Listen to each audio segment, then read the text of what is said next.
Thank you very much. Thank you.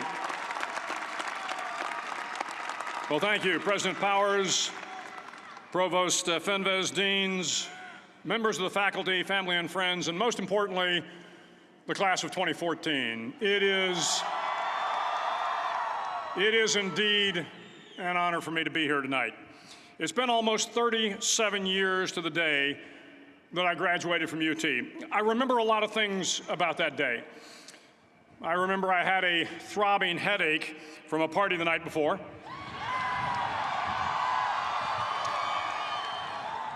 I remember I had a serious girlfriend, who I later married. That's important to remember, by the way.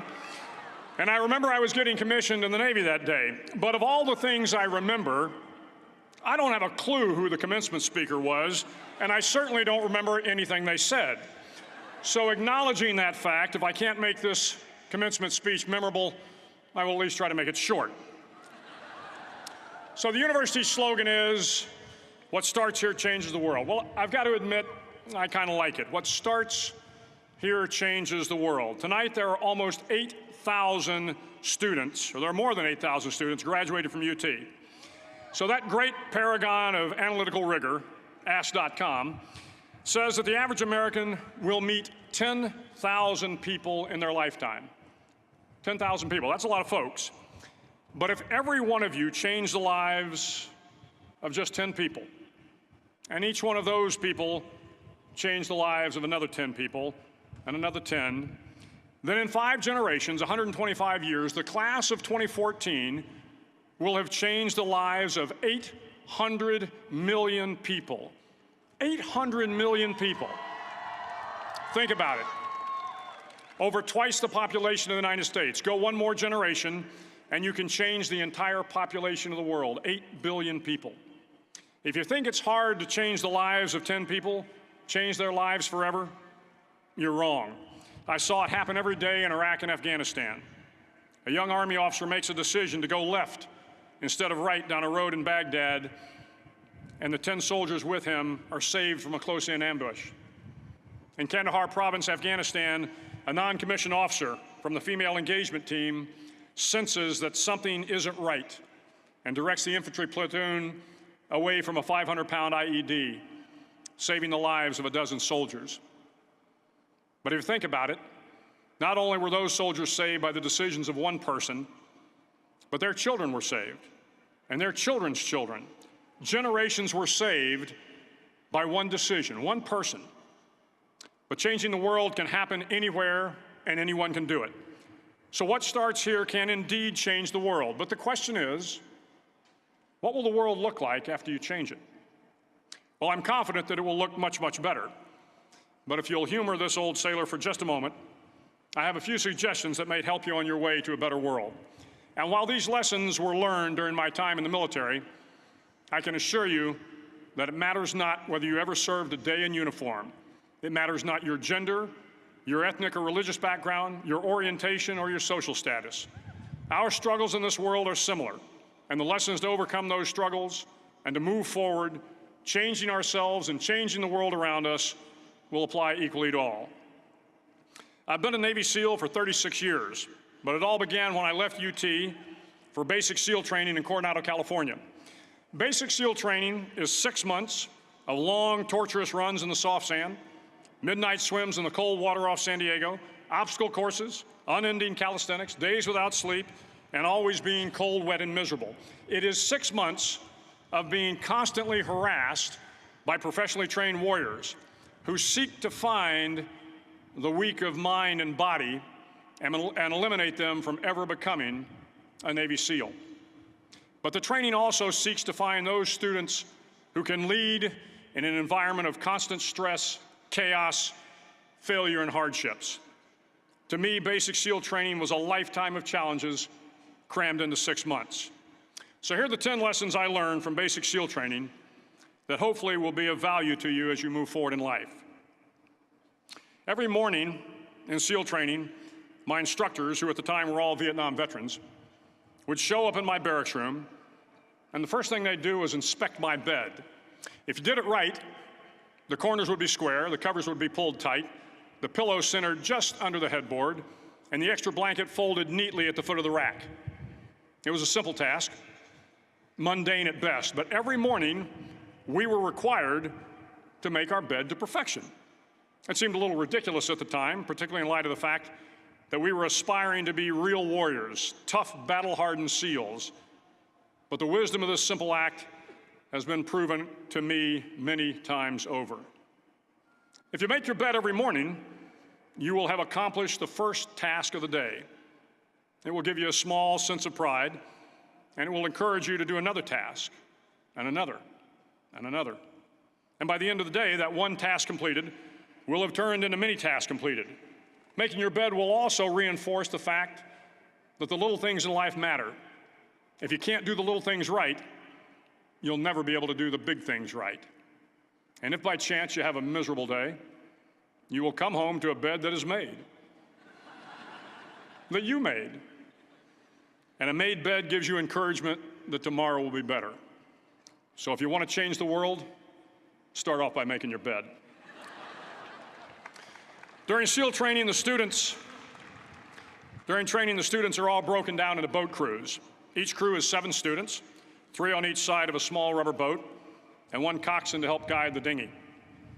Every day, your boat crew forms up on the beach and is instructed to get through the surf zone and paddle several miles down the coast. In the winter, the surf off San Diego can get to be 8 to 10 feet high, and it is exceedingly difficult to paddle through the plunging surf unless everyone digs in. Every paddle must be synchronized to the stroke count of the coxswain. Everyone must exert equal effort, or the boat will turn against the wave and be unceremoniously dumped back on the beach. For the boat to make it to its destination, everyone must paddle. You can't change the world alone. You will need some help. And to truly get from your starting point to your destination takes friends, colleagues, the goodwill of strangers, and a strong coxswain to guide you. If you want to change the world, find someone to help you paddle. Over a few weeks of difficult training, my SEAL class, which started with 150 men, was down to just 42. There were now 6 boat crews of 7 men each. I was in the boat with the tall guys, but the best boat crew we had was made up of the little guys, the Munchkin crew, we called them. No one was over 5'5". The Munchkin boat crew had 1 American Indian, 1 African American, 1 Polish American, 1 Greek American, 1 Italian American, and 2 tough kids from the Midwest. They out-paddled, outran, and outswam all the other boat crews. The big men in the other boat crews would always make good-natured fun of the tiny little flippers the Munchkins put on their tiny little feet prior to every swim. But somehow these little guys from every corner of the nation and the world always had the last laugh, swimming faster than everyone and reaching the shore long before the rest of us. SEAL training was a great equalizer. Nothing mattered but your will to succeed, not your color, not your ethnic background, not your education, not your social status. If you want to change the world, measure a person by the size of their heart, not by the size of their flippers. Several times a week, the instructors would line up the class and do a uniform inspection. It was exceptionally thorough. Your hat had to be perfectly starched, your uniform immaculately pressed, your belt buckle shiny and void of any smudges. But it seemed that no matter how much effort you put into starching your hat or pressing your uniform or polishing your belt buckle, it just wasn't good enough. The instructors would find something wrong. For failing the uniform inspection, the student had to run, fully clothed, into the surf zone, then wet from head to toe, roll around on the beach until every part of your body was covered with sand. The effect was known as a sugar cookie. You stayed in the uniform the rest of the day, cold, wet, and sandy. There were many a student who just couldn't accept the fact that all their efforts were in vain, that no matter how hard they tried to get the uniform right, it went unappreciated. Those students didn't make it through training. Those students didn't understand the purpose of the drill. You were never going to succeed.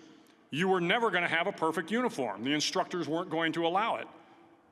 Sometimes, no matter how well you prepare or how well you perform, you still end up as a sugar cookie. It's just the way life is sometimes. If you want to change the world, get over being a sugar cookie and keep moving forward. Every day during training, you were challenged with multiple physical events: long runs, long swims, obstacle courses, hours of calisthenics, something designed to test your mettle. Every event had standards, times you had to meet. If you failed to meet those times, those standards, your name was posted on a list, and at the end of the day, those on the list were invited to a circus. A circus was 2 hours of additional calisthenics, designed to wear you down, to break your spirit, to force you to quit. No one wanted a circus. A circus meant that for that day, you didn't measure up. A circus meant more fatigue, and more fatigue meant that the following day would be more difficult, and more circuses were likely. But at some time during SEAL training, everyone made the circus list. But an interesting thing happened to those who were constantly on the list. Over time, those students who did 2 hours of extra calisthenics got stronger and stronger. The pain of the circuses built inner strength and physical resiliency. Life is filled with circuses. You will fail. You will likely fail often. It will be painful. It will be discouraging. At times, it will test you to your very core. But if you want to change the world, don't be afraid of the circuses. At least twice a week, the trainees were required to run the obstacle course. The obstacle course contained 25 obstacles, including a 10-foot wall, a 30-foot cargo net, a barbed wire crawl, to name a few. But the most challenging obstacle was the slide for life. It had a 3-level, 30-foot tower at one end and a 1-level tower at the other. In between was a 200-foot-long rope. You had to climb the 3-tiered tower, and once at the top, you grabbed the rope, swung underneath the rope, and pulled yourself hand over hand until you got to the other end. The record for the obstacle course had stood for years when my class began in 1977. The record seemed unbeatable until one day a student decided to go down the slide for life head first. Instead of swinging his body underneath the rope and inching his way down, he bravely mounted the top of the rope and thrust himself forward.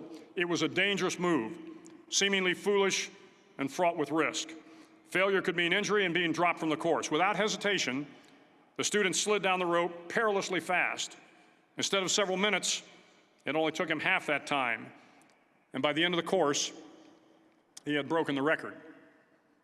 If you want to change the world, sometimes you have to slide down the obstacles head first. During the land warfare phase of training, the students are flown out to San Clemente Island, which lies off the coast of San Diego. The waters off San Clemente are a breeding ground for the great white sharks. To pass SEAL training, there are a series of long swims that must be completed. One is the night swim. Before the swim, the instructors joyfully brief the students on all the species of sharks that inhabit the waters off San Clemente. They assure you, however, that no student has ever been eaten by a shark, at least not that they can remember. But you are also taught that if a shark begins to circle your position, stand your ground. Do not swim away. Do not act afraid. And if the shark, hungry for a midnight snack, darts towards you, then summons up all your strength and punch him in the snout, and he will turn and swim away. There are a lot of sharks in the world. If you hope to complete the swim, you will have to deal with them. So if you want to change the world, don't back down from the sharks. As Navy SEALs, one of our jobs is to conduct underwater attacks against enemy shipping. We practice this technique extensively during training.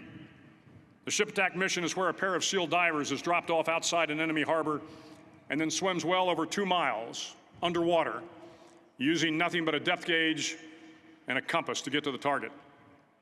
During the entire swim, even well below the surface, there is some light that comes through. It is comforting to know that there is open water above you. But as you approach the ship, which is tied to a pier, the light begins to fade. The steel structure of the ship blocks the moonlight. It blocks the surrounding street lamps.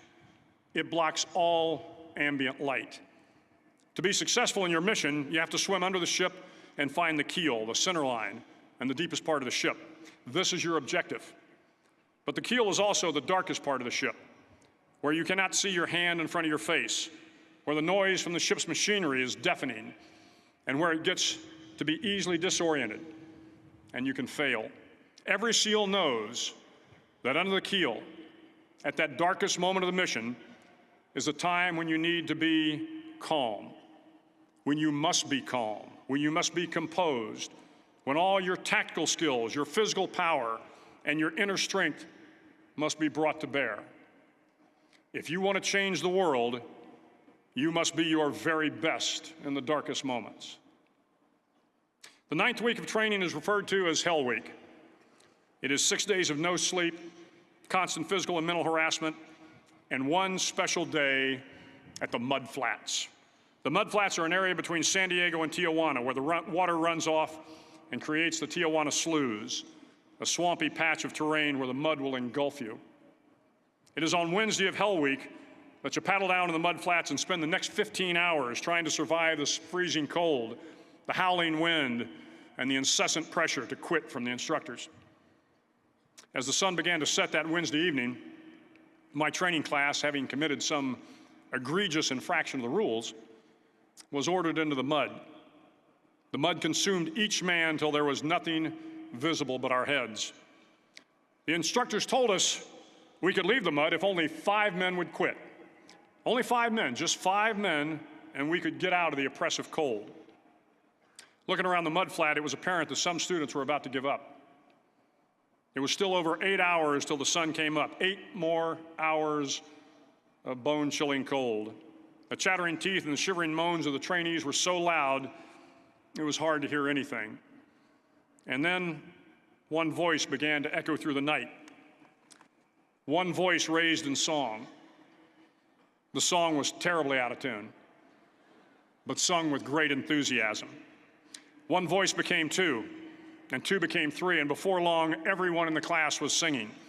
The instructors threatened us with more time in the mud if we kept up the singing, but the singing persisted. And somehow the mud seemed a little warmer, and the wind a little tamer, and the dawn not so far away. If I have learned anything in my time traveling the world, it is the power of hope. The power of one person, a Washington, a Lincoln, King, Mandela, and even a young girl from Pakistan, Malala. One person can change the world by giving people hope. So if you want to change the world, start singing when you're up to your neck in mud. Finally, in SEAL training, there's a bell. A brass bell that hangs in the center of the compound for all the students to see. All you have to do to quit is ring the bell. Ring the bell, and you no longer have to wake up at 5 o'clock. Ring the bell, and you no longer have to be in the freezing cold swims. Ring the bell, and you no longer have to do the runs, the obstacle course, the PT, and you no longer have to endure the hardships of training. All you have to do is ring the bell to get out. If you want to change the world, don't ever, ever ring the bell. To the class of 2014, you are moments away from graduating, moments away from beginning your journey through life, moments away from starting to change the world for the better.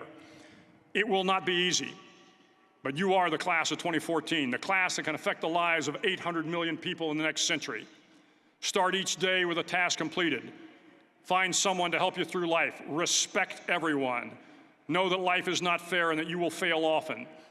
But if you take some risks, step up when the times are the toughest, face down the bullies, lift up the downtrodden, and never, ever give up, if you do these things, the next generation and the generations that follow will live in a world far better than the one we have today.